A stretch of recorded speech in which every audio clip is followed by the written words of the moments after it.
my name is Alex, and I will be chairing tonight's discussion about whether the USSR was socialist or not. Callum Douglas, our president right here, and our comrade will give us a bit of about 20 to 40 minutes, depending on how quickly he moves. 30 to 40. 30 to 40, definitely not 20. Okay. I hope not. Right, and then I'm going to open the floor to questions from the audience. And contributions. Yes. Yeah, for about, I don't know, 40, 50 minutes or so, we can have a discussion. Yeah. All right.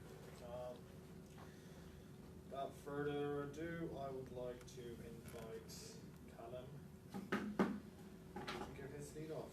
Okay, thank you very much, Alex. So, was the USSR socialist? Obviously, is an incredibly important question for anyone who would identify as being socialist or as Marxist. Indeed, it's always the go-to attack and slander against communists is the idea that, oh, but what about the USSR?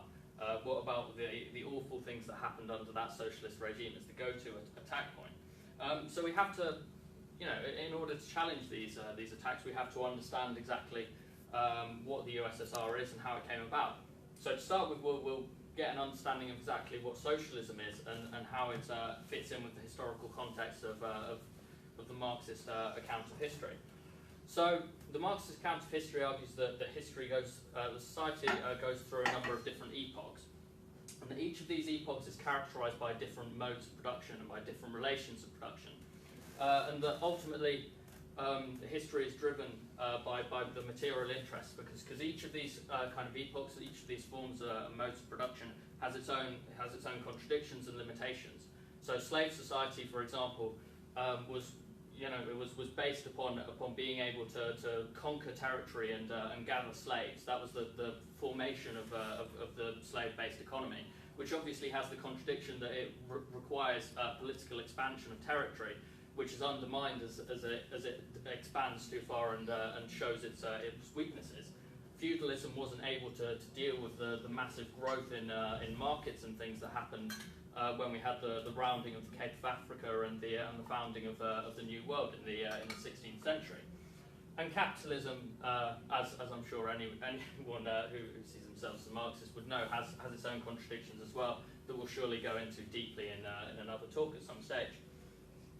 But ultimately, yeah, each of these systems has its own class relations within this. It has an exploited class that from the slaves in slave society to serfs under feudalism to now the working class under capitalism.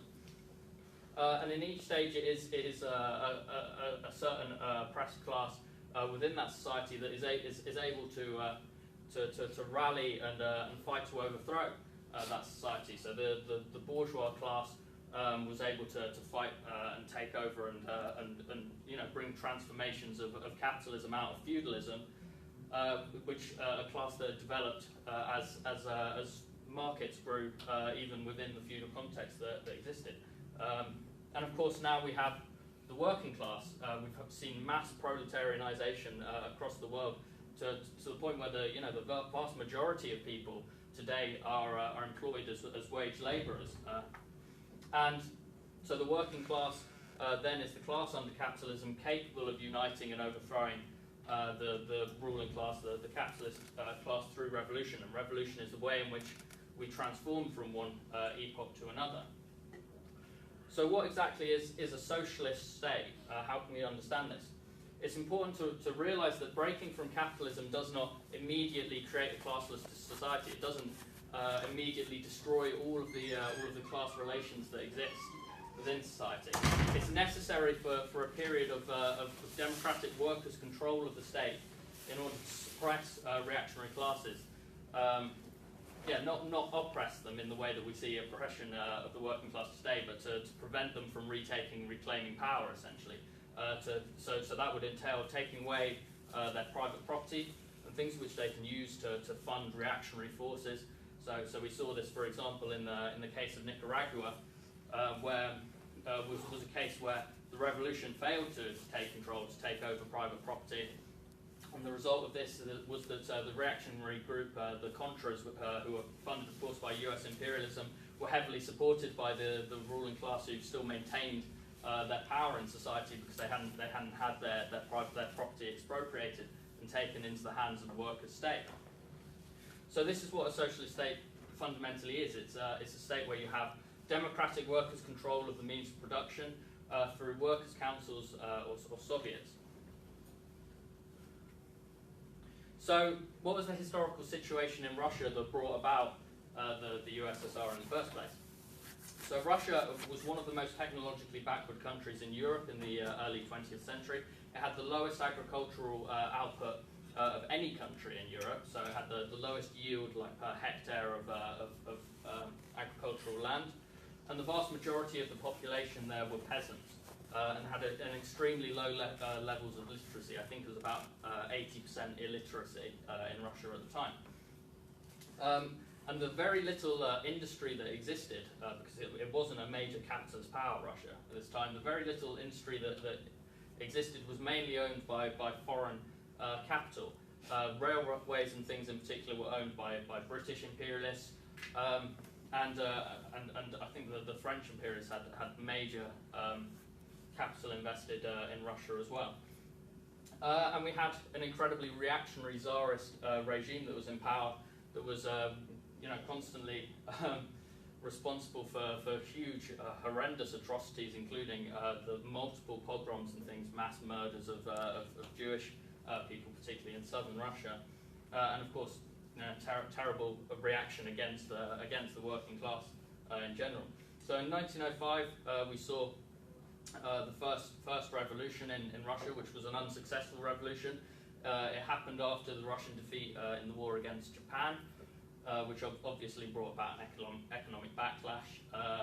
But because of the lack of a revolutionary leadership to take this forward to its ultimate conclusion of a successful revolution in the installment of a socialist state, it failed to achieve any of its goals. Its main goals, of course, being land reform, with the peasants wanting to take control of the land that they were forced to work on. And what it ultimately did lead to was these mild reforms through the establishment of the Duma, which was essentially the Russian equivalent of the parliament that we see today. But ultimately, the Tsar remained in power and had and was an absolute monarch still. He still had the last say. So then later on, we saw the February Revolution and the provisional government rise to power.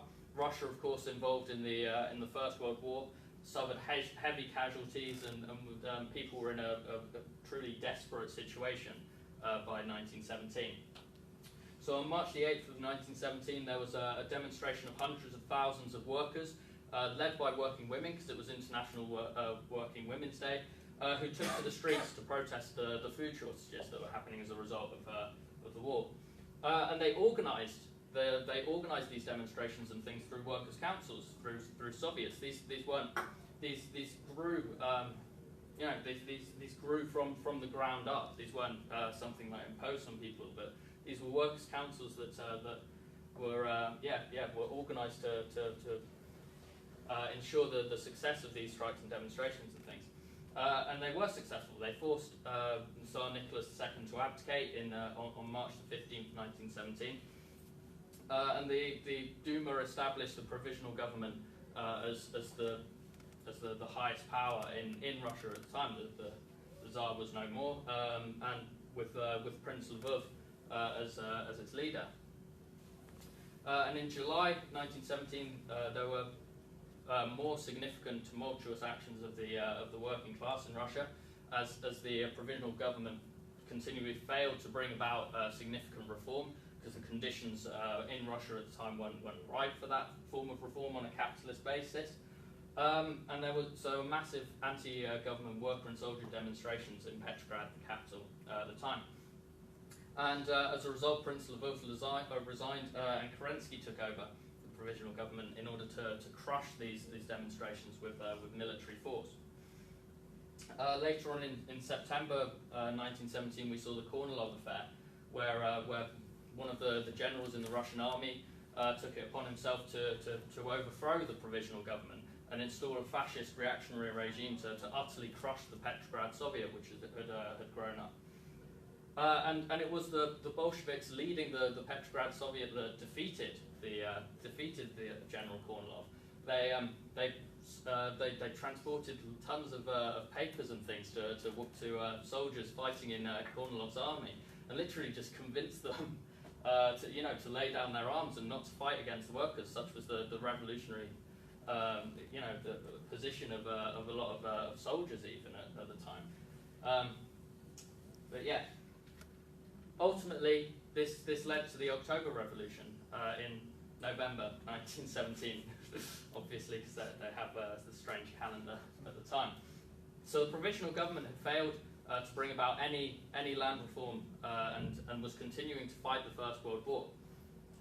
And Lenin had come to the position in April of 1917 that essentially there could not be any development on a capitalist basis. This is something that Trotsky had been saying since 1905. It's the basis of the permanent revolution. And people in Petrograd and throughout Russia as a whole were understandably desperate and starving as a result of the failure of the provisional government to achieve any reforms. And the provisional government had been extremely close to collapse in the Kornilov affair. So we have a situation that we refer to as dual power, which is where essentially the legitimate power in the country is the government, but it could fall at any point. It didn't have the military capacity to fight off against any coup. The real power was the working class, was the organised Soviets, particularly in Petrograd, that were the only force capable of fighting against any such military coup. And Lenin won over the Soviets with his call for peace, land, bread, and all power to the Soviets. He wasn't out there campaigning for we must have socialism, overthrow the capitalist class and all this. He was asking the bread and butter questions to workers. Why is it that we can't eat in this situation? Why is it that we don't have even minor land reforms? And ultimately they came to the conclusion that there was something systemically wrong in society at the point. So the Bolsheviks won a majority in the Petrograd Soviet and called for the dissolution of the provisional government. And this happened in early November, 7th to 8th November. The Petrograd Soviet armed itself and took over the Winter Palace. This wasn't a violent uprising, though, of any sort, although it's obviously frequently portrayed by this. There were actually more people who died in Eisenstein's film of October 10 years later, when there was when filming the scene of the storming of the Winter Palace, two people on set died from an accident on set, and there was more people than actually died in the event itself. So what were the successes of the Soviet Union? Well, we saw massive progress immediately towards gender equality. There was legalization of abortion. It was the first country in the world to legalize abortion. We saw the socialization of domestic labor through establishment of creches, kindergartens, social dining rooms, and laundries to take on all of the tasks that women in society are forced to do, and it's the basis of the oppression of women. We saw other progressive reforms of things. We saw the legalization of gay marriage, again for the first time in history, and transgender rights to self-identify on their passports. These are reforms that have only recently been granted in some of the core capitalist states 100 years later than these things were being achieved in the Soviet Union. We saw liberation of Jewish people who were horrendously oppressed within Russia. I spoke earlier about the pogroms and things in southern Russia, and they were given their own autonomous region in which they were, they were able to self-determine themselves. There were also massive economic benefits at the time of having a planned economy. So planning massively boosted the Russian economy, which, as I said before, was incredibly poor compared to those throughout most of Europe. And production had increased by 250% by the mid-30s. This is the fastest economic growth I think in the history in history at all. Like, it was certainly a hell of a lot faster than anything that we saw at the time. I think the fastest capitalist country developing at the time was Japan, which must have been about 40% production increase in this time. And a lot of countries like Britain were declining at the time as well. And we saw by 1925, the Soviet Union was 11th in the world for its production, for energy production. By 1935, it was 3rd, behind only the US and Germany, major industrial powers and capitalist powers in the world. But at the same time, there were roots of Thermidor, roots of the undermining of the achievements of the Soviet Union from the very beginning. The circumstances that existed in Russia, its supreme backwardness and its isolation, forced certain actions from the government at the time. So opposition parties were quickly barred from acting in the Soviets. This was as an act of self-defense. The Mensheviks, for example, as a party, were in open rebellion against the Bolsheviks. The social revolutionaries had been responsible for an attempt on Lenin's life that ultimately led to his death some years later, as a result of a stroke, and had been attempting to bring Russia back into the war as well by attempting to assassinate, I think it was a German diplomat or something at the time to reinstate the war between Russia and Germany. And the conditions, of course, were that there was this massive civil war between the Red Army and the White Army, which rose in reaction, which was massively supported by imperialists throughout Europe at the time. There were actually over 20 imperialist armies that had forces in Russia at the time, including Britain, Czechoslovakia, Japan, US, Germany, most of them, to be honest. And in order to fight this war, there was the need to transfer massive amounts of resources from rural areas and things to urban areas in order to fuel the production of weapons and things to fight against these reactionary forces. And this, inevitably brought about significant economic problems, which were problems as a result of the material conditions and circumstances that existed in Russia at the time, not as is often alluded to the limitations of socialism as a theory. So the result of this was that the government partook in requisition of grain and things like this, and as a result, the Russian peasants began to bury their stores and things, decrease the amount that they grew in order to avoid the requisitions. And as a result, we saw a massive plummeting in the agricultural production in Russia, which of course was already the lowest level of production in Europe. So by 1922, the weight of harvest grain decreased from 801 million hundredweight to 503 million. And foreign trade, obviously as a result of all of these imperialist countries putting trade sanctions and things on Russia in order to destroy the Bolshevik government, plummeted from 2.9 billion rubles to 30 million a year. And this is what Trotsky says about it. The collapse of the productive forces surpassed anything of the kind that history had ever seen. The country, along with the government, was at the very edge of the abyss. So this led to desperate measures from the Bolsheviks, as I've said, and one of these was that Lenin was forced to reintroduce a market into Russia for agriculture. So the grain could be traded, things paid for on a capitalist basis rather than collected through requisitions and things. So all of the land that had been expropriated from the major landowners became owned by a number of independent farms and things with a small-scale commodity economy, capitalist-style economy. And this produced exploiters and exploited classes. So we saw the rise of a class that was called that's referred to as the Kulak class. And by 1925, you can see the sheer scale in the distribution of power towards the Kulaks as an exploiting class in agricultural regions of Russia. So by 1925, 60% of the grain for sale was owned by only 6% of peasant proprietors. This gave the Kulak class significant sway and power within the Soviets that existed in these areas, and they actually took power in a lot of these Soviets and prevented peasant workers from actually being able to engage with the democratic processes that existed at the time. And this, I'll go later onto the role of the bureaucracy, but this was able to cement the power of the bureaucracy by keeping the majority of people out of the political decision-making process in Russia. And Stalin actively supported this, the development of the Kulak class. He refused to go down a path of collectivization until later, which we'll go into, and wouldn't even recognise the development of the Kulak class had taken place.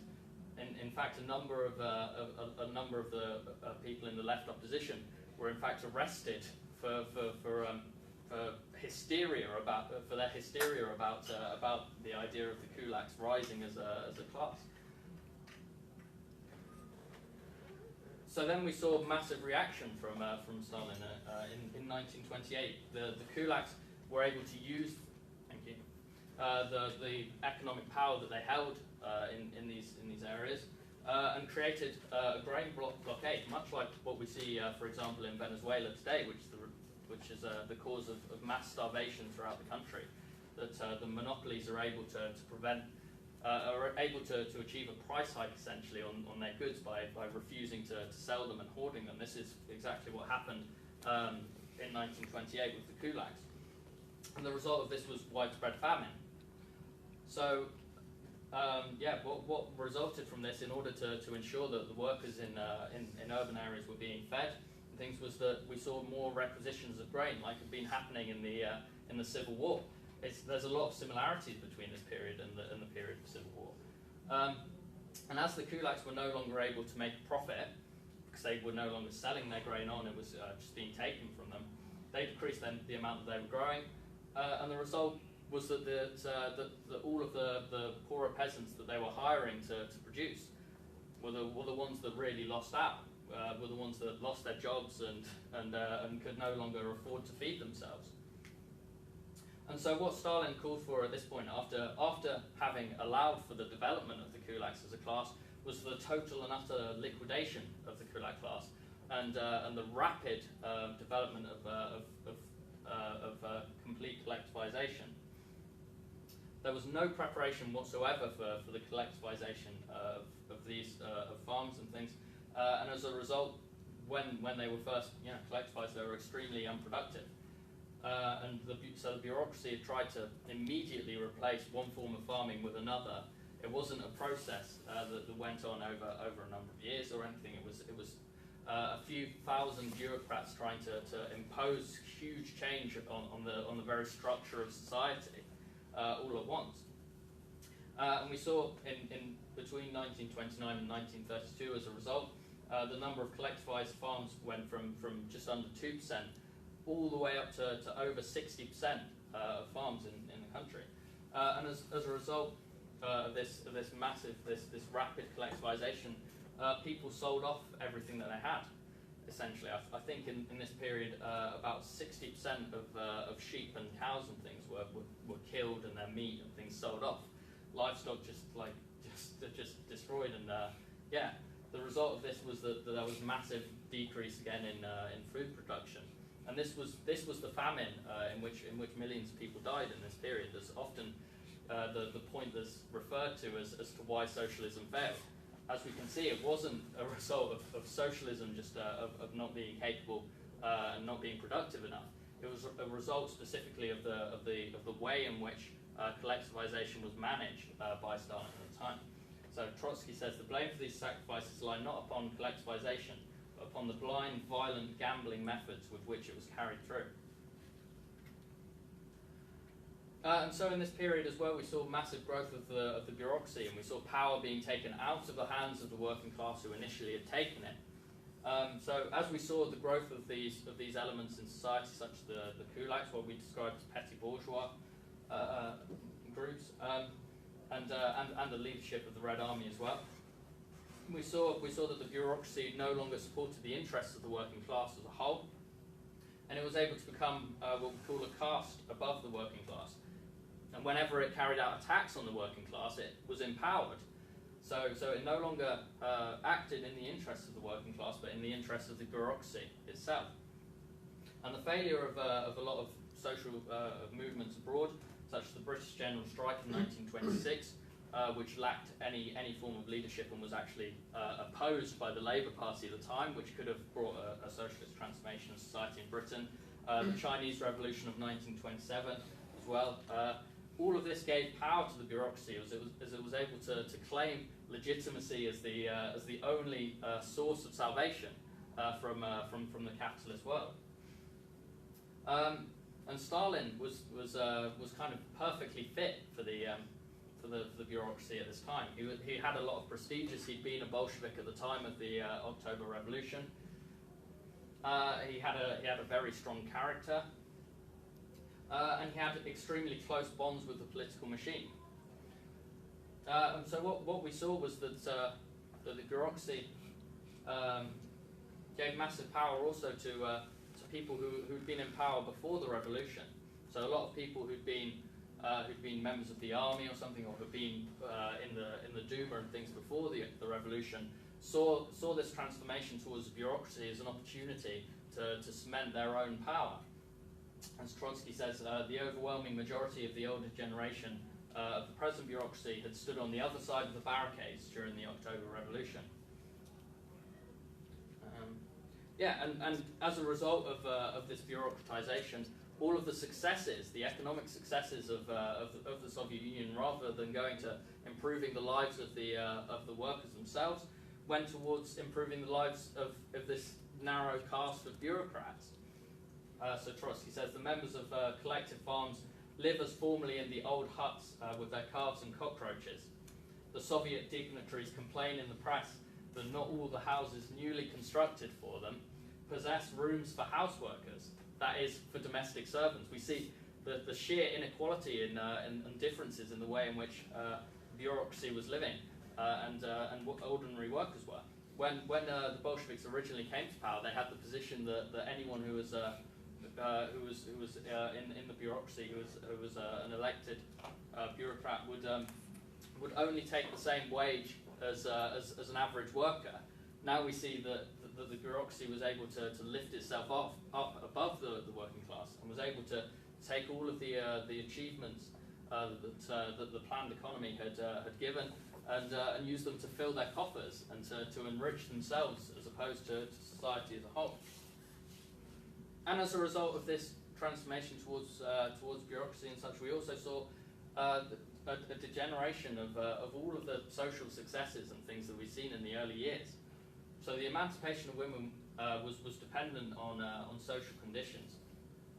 And the form of collectivization that we saw under Stalin, families were given individual allotments and things for subsistence, and this meant that women still essentially were living in the homes, doing domestic work and things. They were still cooking and cleaning and everything. So the emancipation of women essentially in these areas hadn't happened at all. And as a result of the fact that lives of workers in throughout Russia hadn't improved because all of the successes of the Russian economy weren't being diverted towards them. Women were forced into incredibly poor positions in the cities in particular. So women were forced into selling their bodies, even just in order to survive. So just in the autumn of 1935, over 1,000 women were arrested in Moscow for prostitution. And Trotsky says, quite rightly, it is unforgivable in the presence of prostitution, where women are forced to sell their bodies simply to survive, as sex slaves, essentially. It is unforgivable in the presence of prostitution to talk about the triumph of socialism. It's failed to emancipate, the oppressed people in society, which is the basis of it. But, we saw also that due to the poor standard of abortion procedures and things, that they eventually criminalised abortion in the way that the capitalist countries at the time had as well. And all of the successes towards self-determination for Jewish people were undermined by Stalin's purges. And the youth who had been at the leadership, at the head of the Bolshevik movement, were taught unconditional obedience throughout all elements of society, in their schools, in the military, in the factory. It also massively undermined the role of the USSR internationally. It, rather than being, a leading light towards the achievement of socialist revolution on an international scale, it played an incredibly reactionary role, instead preventing other countries from embarking on revolutions. And it's incredibly hypocritical on the grounds that ultimately the October Revolution was only successful because of the international workers' movement. Socialism can only be successful as a result, as an international movement. So French sailors revolted in the Black Sea, mutinied and took over their ships, which were being used to attack the Red Army in southern Russia. Strikes from British works and things undermined the arming of the White Army. And Stalin's completely bankrupt theory of socialism in one country believed instead that socialism could survive independently of a world revolution. And this completely suited the aims of the bureaucracy, which wasn't to have a world revolution which would threaten their privileged position in society. Instead, they wanted to, their reaction towards capitalist countries was that they wanted a stable division of territory between the Soviet Union and the capitalist countries. So they went into talks and things with all of the imperialist powers and agreed upon certain divisions of territory that they would keep to. And the foreign policy was used to actively undermine revolutions abroad, which could have threatened the position of the bureaucracy in the Soviet Union. So in the Spanish Civil War, for example, the Stalinists refused to arm the anarchist forces on the Aragon front. In that way, it actively undermined the revolutionary forces and allowed the forces of fascism to win. In the Hungarian uprising and the Prague Spring and things after the Second World War, these workers' movements were completely crushed by the Soviet Union because of course they threatened to topple the power of the Soviet Union as revolution would have spread throughout. So what are the conclusions that we can draw from this? We should celebrate the October Revolution as a momentous occasion. It's the first time in history that the working class was able to come to power, overthrow their masters, and it brought incredible progressive changes almost immediately. We saw massive success. Yeah, I'm almost finished. in how the planned economy worked and how this brought massive levels of growth and dynamism to the Russian economy. But at the same time, the isolation and backwardness of Russia at the time led to the degeneration of the worker state.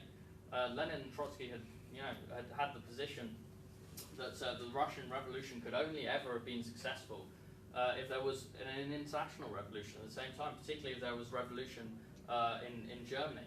And this never came, unfortunately. It would have been a completely different situation if it had. But the result of their isolation was that it was forced to centralize power within a caste of bureaucracy in society, and the bureaucracy was able to take power away from the workers and rule over them. And as a result, as I've said, the Soviet Union played an actively reactionary role in preventing socialist revolutions across the world and undermining the spread of socialism. So ultimately, no, the USSR was never socialist. Lenin and Trotsky had always depended on an international socialist revolution in order to hold, in order to allow the socialist transformation of the Soviet Union. Even at the beginning stages, it was in a transitionary period between capitalism and socialism, totally reliant on what happened internationally. But as the developments that were necessary for the success of the socialist transformation of society never came about, we saw instead what Trotsky calls the degeneration of the worker state. And that's how we should describe the USSR whenever people come to us and argue socialism can't work because what happened in the USSR? The USSR was never socialist, it was a degenerated worker state. So I'll finish there.